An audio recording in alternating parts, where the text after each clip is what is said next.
अस्सलाम वालेकुम। आज की इस वीडियो में हम बात करेंगे कुछ ऐसे वर्ड्स के बारे में जो हमें बहुत ही कंफ्यूज करते हैं। उनको हम कॉमनली कंफ्यूजिंग वर्ड्स भी बोलते हैं या फिर हम उनको अगर हम साइंटिफिकली कोई नाम दें तो वो होमोफोन्स कहलाते हैं। होमोफोन्स बेसिकली क्या हैं? The words which are pronounce same but they have different spellings and their meaning definitely is different ना। तो वो जिनके मीनिंग्स और उनके स्पेलिंग तो डिफरेंट हैं बट उनकी जो आवाज़ है वो एक जैसी होती है। तो वो इन वर्ड्स को हम होमोफोन्स कहते हैं और ये हमें बहुत ही कंफ्यूज करते हैं। हमें नहीं पता होता कि किस वाले वर्ड को कहाँ बोलना है। फॉर एग्जांपल अगर मैं बात करूँ प्रिंसिपल की, तो दो प्रिंसिपल हैं, एक PAL और एक PLE, लेकिन स्टूडेंट्स को अक्सर यही नहीं पता लग रहा होता कि जब हमने एप्लीकेशन लिखनी है तो उस एप्लीकेशन में कौन सा प्रिंसिपल यूज़ करना है। इस तरह से अफेक्ट, लूज, लॉस और भी बहुत सारे ऐसे वर्ड्स हैं जो हमें कंफ्यूज करते हैं। तो चले आज की इस वीडियो में हम कुछ के बारे में डिस्कस करते हैं और कुछ टिप्स भी बताऊंगी कि जिनको आप माइंड पे रख के इनको याद रख सकते हैं और फिर वो आपको इंशाल्लाह नहीं भूलेंगे, वो आपको याद रहेंगे। अच्छा, इस टिप के ज़रिए से हमने ये देखना है कि कौन सा वाला जो है हमने किस टाइम पे यूज़ करना है। जी, सबसे पहले अगर पेयर की बात करूँ तो वो है अफेक्ट और इफ़ेक्ट। अब अगर आप फोकस ना करें या ज़्यादा गौर ना करें तो लगता है जैसे दोनों ही ऑलमोस्ट एक ही जैसे साउंड दे रहे हैं हमें। तो हमें ये कैसे पता लगेगा कि कब हमने ए वाला लगाना है और कब हमने ई वाला लगाना है? तो इसको ज़रा गौर से सुनिएगा। एक छोटी सी टिप है जिसको अगर आप याद रखेंगे तो आपके लिए कभी भी ये जो है वो एक प्रॉब्लम नहीं रहेगा, कभी भी भूलेगा नहीं कि कहाँ पर हमने इफेक्ट लगाना है और कहाँ पर हमने इफेक्ट लगाना है। जो AFFECT है वो एक बेसिकली वर्ब है जिसका मतलब है टू इन्फ्लुएंस और हैव एन इम्पैक्ट, जिसका आपको असर होना। मतलब जब कोई चीज़ किसी का असर होता है, किसी का अफेक्ट होता है, तब हम AFFECT लगाते हैं। लेकिन जब हम किसी रिजल्ट की बात करते हैं या किसी आउटकम की बात करते हैं तो हम इफेक्ट लगाते हैं। For example affect the cold weather will affect the crops, कि जो कोल्ड वेदर है वो असरअंदाज होगा क्रॉप्स पे। और अगर इफेक्ट की बात करें, the effect of cold weather on the crops was devastating, कि जो इफेक्ट असर होगा उसका, जो उसका रिजल्ट होगा वो बहुत ही डिवास्टेटिंग होगा। अब अभी भी ज़ाहिर आप कंफ्यूज होंगे कि अच्छा ये क्या, अभी भी हमें समझ नहीं आ रही है। तो आप इसकी तरह टिप पे देखें कि ये जो आपका ए है अफेक्ट, ये स्टार्ट आपका ए से हो रहा है, ठीक है। अफेक्ट स्टार्ट फ्रॉम ए, ये आपका स्टार्ट हो रहा है ए से। तो ए मीन एक्शन, ए मीन एक्शन। तो एक्शन कहाँ पे होता है? जहाँ पे वर्ब होता है। तो जहाँ पे भी वर्ब की बात आएगी, जहाँ पे एक्शन की बात आएगी, जहाँ पे असर होना जो है वो असर हो रहा होगा, उसमें किसी बात का जो है वो इम्पैक्ट पड़ रहा होगा उस पर, तो तब हमने ए वाला लगाना है, अफेक्ट लगाना है। मीन्स कि जब हमें ए फॉर एक्शन, तो एक्शन हमेशा वर्ब को शो करता है। और ई जो है वो आप जस्ट ई को अगर आप देखो तो ई, ये अफेक्ट जो है इट स्टार्ट्स विद ई, तो ई मीन एंड्स, यानी कि रिजल्ट।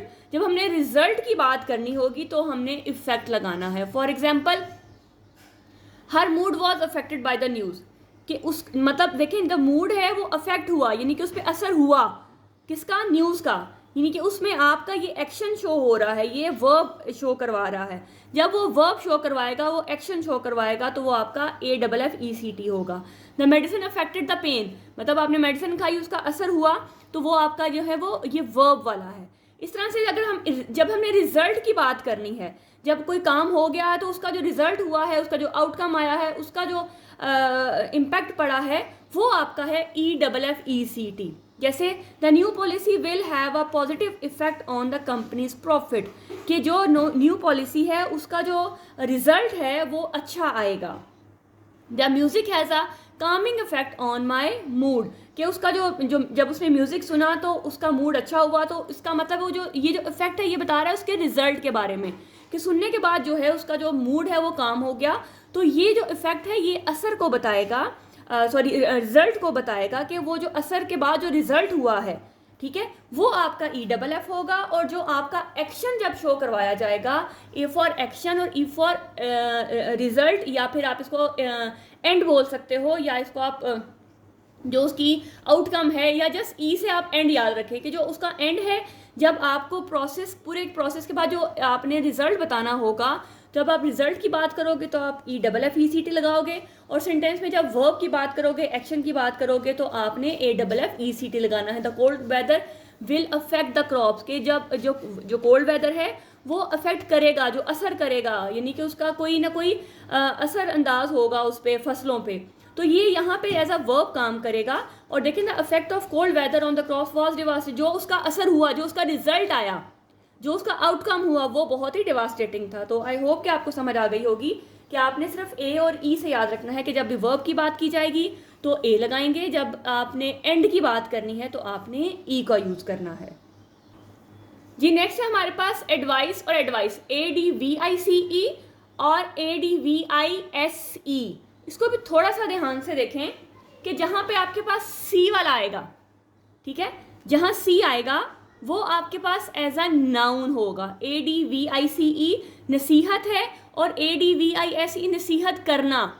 या अगर इसको सिंपल एक आपकी इसको टिप दूं मैं आपको, कि जब आपको ADVICE है ये एज अ नाउन यूज होगी, या एज अ प्रोडक्ट यूज होगी, या एज अ आंसर यूज होगी। आंसर, समझ आ रही है बात की, कि आंसर जवाब, सिर्फ जवाब देना नहीं, सिर्फ जवाब। जब आपने सिर्फ आंसर की बात करनी है तो आपने ADVICE की बात करनी है, या आप ये कह लें कि कोई भी आपकी प्रोडक्ट है उसकी जब आप बात करोगे तो उसको, ये जैसा आपको ना टिप है आपके याद रखने के लिए, जब हमने किसी प्रोडक्ट की बात करनी है या किसी आंसर की बात करनी है तो हमने सी लगाना है। लेकिन जो हमने अपना प्रोडक्ट बेचना है, किस तरह से बेचना है, जवाब किस तरह से देना है, ठीक है, अपनी जो प्रोडक्ट हो, act of selling the product, हमने अपनी चीज़ को बेचना कैसे है, हमने उस आंसर को देना कैसे है, जब आपने वहाँ पे एक्ट करना है तो वहाँ पे फिर ADVISE आएगा, ठीक है, एक्ट ऑफ गिविंग आंसर। जो आप आंसर दे रहे हो, सिर्फ आंसर आपका एडवाइस CE, लेकिन जो एक्ट ऑफ गिविंग आंसर है वो आपका CE होगा। एग्जाम्पल देखें, the advice I got was peaceful. अब यहाँ पे ये एडवाइस एज अ नाउन है, क्योंकि हमेशा जब आप सेंटेंस स्टार्ट करते हैं तो आप वर्ब से स्टार्ट नहीं करते हैं, आपका वो हमेशा सब्जेक्ट होता है, ठीक है। तो ये रेफर कर रहा है आपके प्रोडक्ट की तरफ, यानी कि आपके जो है सब्जेक्ट की तरफ रेफर कर रहा है, आपको ये कह लें कि सिर्फ गाइडेंस जो है वो बता रहा है। लेकिन सिर्फ जो आपका जो गाइड है वो बता रहा है कि एक्ट ऑफ गाइडेंस नहीं है, ये सिर्फ गाइडेंस है, ठीक है। तो यहाँ पे ये सब्जेक्ट के तौर पे आएगा, वहाँ पे भी ये आपके पास एज अ नाउन आएगा। लेकिन अगर आप ये देखें कि वहाँ पे अगर आपको ये समझ आ रही है कि आपको प्रोडक्ट की बात हो रही है या सिर्फ आंसर की बात हो रही है, आपको आंसर जो है वो करके नहीं दिया जा रहा, आपको जो आपकी प्रोडक्ट है वो बताई नहीं जा रही कि किस तरह से बेचनी है, तो फिर आपने वो आपके पास ADVICE है। देखिएगा, the advice I got was helpful, ये आपके पास नाउन हो गया। अब वर्ब कैसे होगा, द डॉक्टर एडवाइस मी। अब देखें, ये एक्ट है, ये करके देना है, the doctor advise me to take a break, ये act of selling the product है या act of giving the answer है, जो मैंने आपको एग्जांपल दी कि सिर्फ अगर हम प्रोडक्ट की बात करेंगे तो हमारा वो नाउन है, सिर्फ आंसर की बात करेंगे तो नाउन है, सिर्फ गाइडेंस की बात करेंगे तो नाउन है। लेकिन जहाँ पे act of selling the product होगा, act of giving the answer होगा, act of giving the guidance होगा, वहाँ पे एस वाला आएगा आपके पास, ठीक है। आगे देखें, अगर मैं एक और एग्जाम्पल की बात करूँ, can you give me some advice, मतलब वो कह रहा है कि क्या तुम मुझे कोई एडवाइस दे सकते हो। अब वो दे नहीं रहा, सिर्फ एडवाइस की बात कर रहा है, ठीक है, सिर्फ गाइडेंस की बात कर रहा है।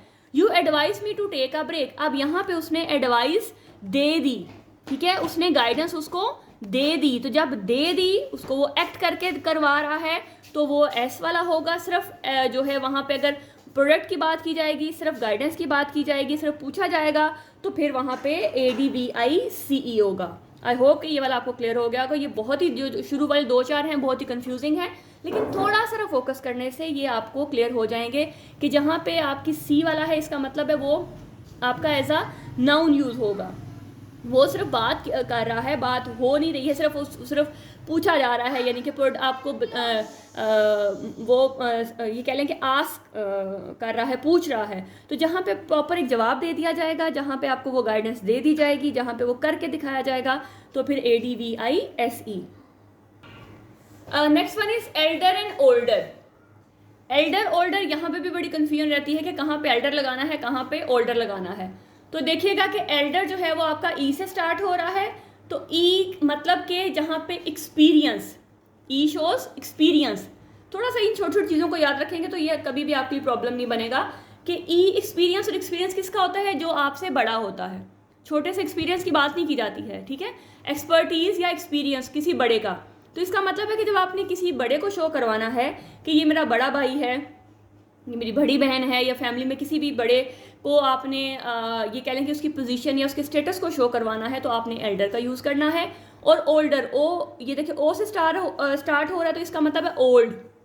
ये ओल्ड जो है वो बेसिकली दो चीज़ों के लिए यूज़ होता है। एक तो एज बताने के लिए भी ये कंपैरेटिव डिग्री है, जैसे हमने कल जो है वो कंपैरेटिव डिग्री की थी, तो यहाँ पे ओल्डर जो है कंपैरेटिव डिग्री को शो करवाता है, दो चीज़ों का कंपैरिजन करवाने के लिए शो किया जाता है। इसके दो मीनिंग्स हैं, ये पर्सन्स के लिए और थिंग्स के लिए, दोनों के लिए यूज़ होता है, जबकि एल्डर सिर्फ पर्सन्स के लिए यूज़ होता है। ओ इंडिकेट्स ओल्ड, ठीक है, आपकी यानी कि एज जब आपने कंपैरिजन किसी से करना हो तो आप अपनी एज को उससे कंपैरिजन कर सकते हैं। या फिर ओल्डर मतलब कि जो पुरानी चीज़ें हैं उनको भी बताने के लिए हम ओल्डर का वर्ड यूज़ करते हैं। अब एग्जांपल को देख लेते हैं। Elder mean use to describe someone position और स्टेटस।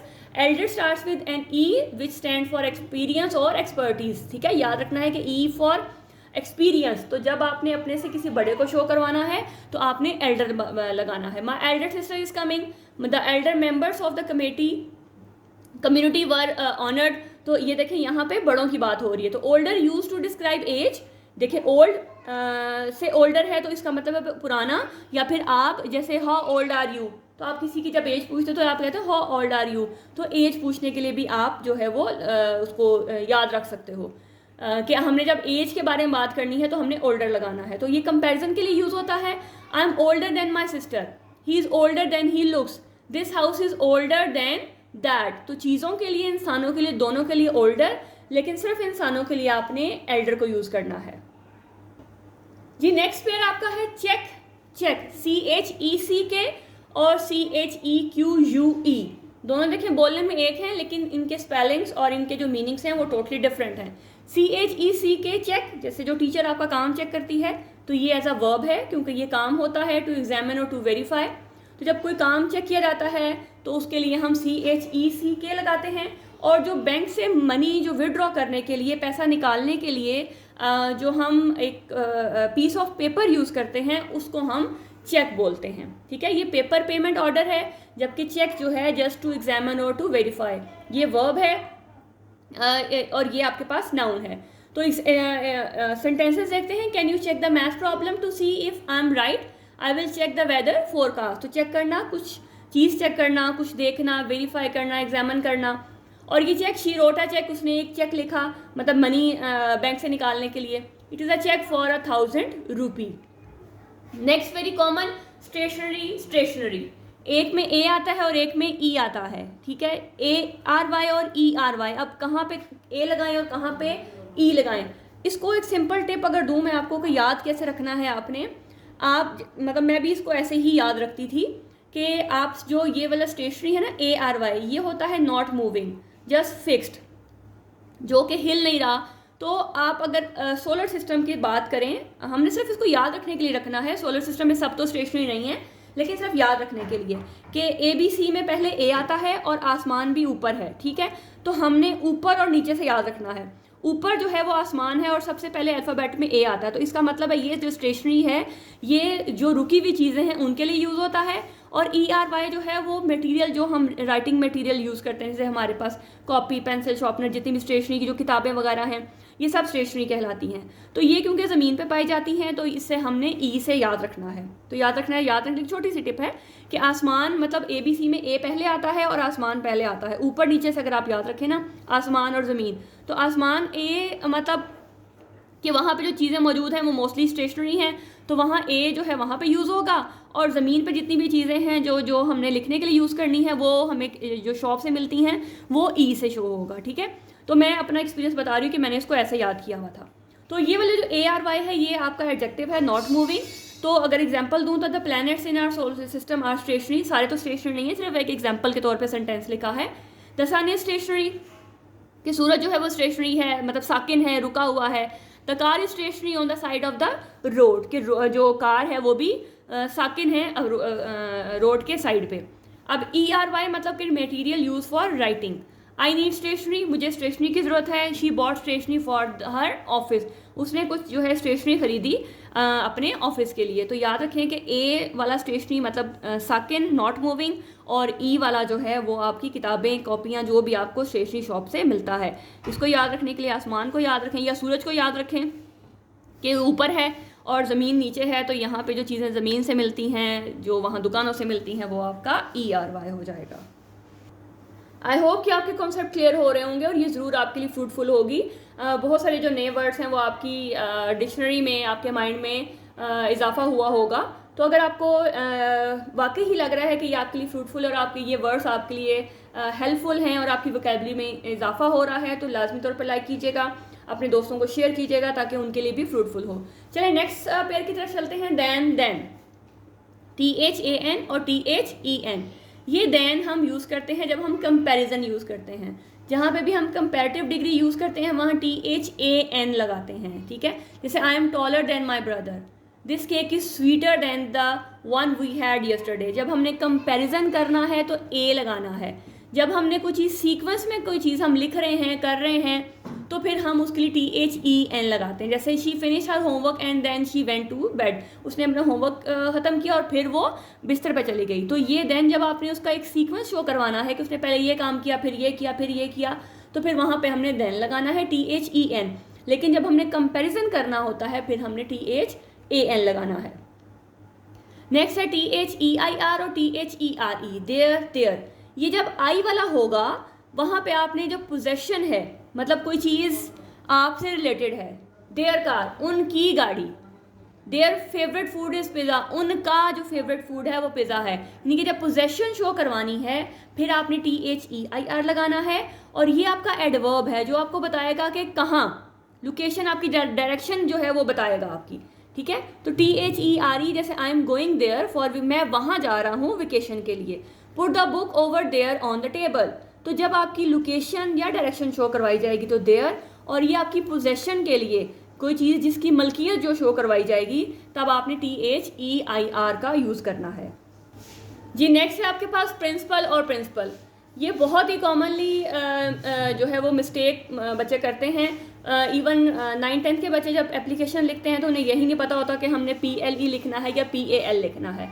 अब ये जब PAL है तो ये प्रिंसिपल है, यानी कि स्कूल का प्रिंसिपल। इसको भी याद रखने के लिए आप जैसे ना ABC आपके पास अल्फ़ाबेट में सबसे पहले A आता है, तो जब A आएगा तो वो एक्टिव है, ठीक है। तो एक्टिव कौन होता है? प्रिंसिपल, यानी कि जो स्कूल का प्रिंसिपल है वो एक्टिव है। जब A वाला ये अगर आपको पता लग गया कि अच्छा ये एक्टिव है, ये प्रिंसिपल, तो डेफिनेटली दूसरा वाला प्रिंसिपल है वो रूल्स को बोलते हैं, आइडिया को बोलते हैं या किसी बिलीफ को बोलते हैं। मोस्टली हम रूल्स के लिए लगाते हैं कि प्रिंसिपल। तो ABC में जब आपने याद रखना है कि हमारे पास A पहले आता है, A फॉर एक्टिव है, तो एक्टिव कौन है? जो आपका लीडर है। तो ये जो AL वाला है ये प्रिंसिपल है, ये आपका लीडर है, ये आपका मेन पर्सन है। The principle of the school is very kind. और ये PLE, ये रूल्स की बात के जब करेंगे तो हमारे पास PLE लगाते हैं। She stands by the her principles and never gives up, वो अपने असूलों के लिए खड़ी रही और खड़ी होती है और वो गिव अप नहीं करती है। तो याद रखना है कि ABC से याद रखें, थोड़ा सा जहन में रखेंगे तो कुछ भी नहीं होगा, याद रहेगा कि A फॉर एक्टिव, तो एक्टिव कौन है? हमारा PAL। नेक्स्ट है वेदर और वेदर, WEATHER और WHETHER। ये भी कंफ्यूजिंग होता है, कभी जहाँ ये लिखना होता है बच्चे यहाँ वहाँ ये लिख देते हैं, जहाँ H वाला लिखना है वहाँ पे A वाला लिख देते हैं। तो जहाँ पे H नहीं है, सिंपल H के बगैर है, वो आपके मौसम की कंडीशन को बताता है। जो आपकी वेदर कंडीशन है, जो आपकी एटमॉस्फेरिक कंडीशन है, उसको शो करवाने के लिए हमने A वाला यूज़ करना है। The weather is beautiful today, the weather forecast says it will rain tomorrow. और जब H बीच में आ जाएगा तो ये आपकी कंजक्शन है जो यूज़ की जाती है आपकी चॉइस को बताने के लिए। जैसे I am not sure whether I should wear a jacket और नॉट, कि मुझे नहीं पता कि मैं जैकेट पहनूंगा या नहीं। तो यहाँ पे जब चॉइस दी जाती है तो उसके लिए हम वेदर को यूज़ करते हैं। तो वेदर को हम रिप्लेस भी कर सकते हैं इफ से, लेकिन क्योंकि हम इन दोनों की पेयर्स की बात कर रहे हैं तो इसलिए जहाँ पे A वाला है वो आपके मौसम को बताएगा और जहाँ H वाला है वो आपकी कंजक्शन है। H जो है वो आपकी कंजक्शन है। या जैसे WH वाले वर्ड्स याद रखते हैं ना आप, WH वाले, कि वो क्या है? वाई, वेदर, व्हाट, तो ये जो आपका WH है, यहाँ से याद रखना है कि ये जहाँ पे WH आएगा वो आपका WH वर्ड्स हैं, यानी कि ये वाली आपकी कंजक्शन है, ये आपका जो है वो दूसरा मौसम वाला वेदर नहीं है, ये WH वर्ड्स हैं जो आपके जो है चॉइस को शो करवाएंगे। नेक्स्ट है आपके पास वीक। वीक WEE के और WEA के, जहाँ स्पेलिंग दरमियान में चेंज नहीं हो रहे वो 7 डेज़ को शो करवाएगा। जहाँ स्पेलिंग चेंज हो रहे हैं वो आपकी फीलिंग्स को शो करवा देगा, या फीलिंग्स तो नहीं, मतलब जो आप कमज़ोर आपकी सिकनेस को शो करवाएगा, ठीक है। तो जहाँ पे स्पेलिंग चेंज नहीं हो रही इसका मतलब वो 7 डेज़ को शो करवाएगा, थोड़ा सा ये जहन में याद रखिएगा। तो WEE के वीक जो है वो यूनिट ऑफ टाइम है, 7 डेज़ है। I am going on vacation for a week, there are 7 days in a week. जहाँ स्पेलिंग चेंज नहीं होने, दरमियान में EE रहेगा, वो मतलब कि आपके डेज ऑफ वीक को शो करवाएगा। जहाँ पे दरमियान में स्पेलिंग चेंज हो रहे हैं वो आपका एडजेक्टिव है, तो वो आपकी कमज़ोरी को इसका मतलब होता है कमज़ोर होना। तो he is feeling weak after being sick. Next है LOOSE और LOSE। याद रखिएगा जहाँ पे जो है स्पेलिंग ज़्यादा है या O है वो आपको एडजेक्टिव को शो करवाएगा, और जहाँ पे सिर्फ एक ही O है वो आपके वर्ब को शो करवाएगा। ये छोटी छोटी टिप्स हैं जिनके ज़रिए से आप अपने जहन में इनको बिठा सकते हो। तो जो आप O का मतलब कि आप ये कह लो कि ढीलेपन को शो करवा रहा है, कि ये जहाँ पे स्पेलिंग ज़्यादा है वो ढीलेपन को शो करवाएगा। She wears loose clothing in the summer. तो जहाँ पे ये LOSE लूज, ये मतलब आपका कुछ चीज़ खो देना। तो we don't want to lose the game, कि हम अपनी ये गेम है उसको खोना नहीं चाहते हैं। तो O जो है वो ढीलेपन को, ढीले कपड़ों को, और LOSE किसी चीज़ के खो जाने को शो करवाएगा। तो आपने ये देखना है कि जहाँ पे O है उसका मतलब वो ढीला है, जहाँ पे सिंगल O है वहाँ मतलब कि उसका कुछ खो गया है, उसका दूसरा O जो है वो खो गया है। तो हमने सिर्फ एक O पे फोकस करना है। तो इस एक O का मतलब ये होगा कि हमारी कोई चीज़ जो है वो गुम हो गई है जी। नेक्स्ट पेयर की अगर बात करें तो फर्दर और फार्दर। पहले हम फार्दर की बात कर लेते हैं। ये फार्दर है आपका यहाँ से फार से, तो इस फार का मतलब होता है दूर। दूर जिसको एक physical distance which can be measured. सिर्फ फार से याद रखिएगा, फार से फार्दर। तो जब हमने किसी दूर की बात करनी है, वो एक फिजिकल डिस्टेंस की बात करनी है जिसको आप मैयर कर सकते हो, उसके लिए आपने फार्दर लगाना है। I am going to run farther today than I did yesterday. मतलब मैं आज जितना मैं कल दूर गया था उससे भी ज़्यादा दूर जाऊँगा, जा रहा हूँ। तो ये जो FAR है ये फार दूर को शो करवाता है। तो फार्दर मतलब कि आप वो फिजिकल डिस्टेंस जिसको आप मैयर कर सकते हो। तो फर्दर मतलब कि ग्रेटर डिग्री और एक्सटेंट नॉट मैयरेबल, वो जो आप जिसको आप मैयर नहीं कर सकते हो। We need to further discuss the plans before making our decision, कि हमें इस जो डिस्कशन है इसको मज़ीद डिस्कस करने की ज़रूरत है। जो प्लान्स है हमारे इसको मज़ीद डिस्कस करने की ज़रूरत है। अब ये जो फार्दर है ये आप मैयर नहीं कर सकते, ये एक डिग्री है जिसको आप यू कांट मैयर। तो हमें देखें फर्दर डिस्कशन, कि हमें मज़ीद डिस्कशन की ज़रूरत है। वो डिस्कशन किस हद तक जाएगी, नहीं आइडिया। तो FAR फार का अगर आपको आइडिया हो जाएगा तो दूसरा ऑटोमेटिकली आपको क्लियर हो जाएगा कि ये फार दूर से है। तो जो चीज़ मैयर हम कर सकेंगे वो फार्दर है, और वो चीज़ जो हम मैयर नहीं कर सकते हैं वो आपकी फर्दर है।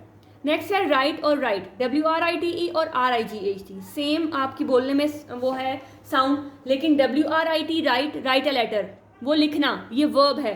तो I need to write an essay, she writes poetry in her free time. तो ये जब लिखने की बात होती है तो W होता है।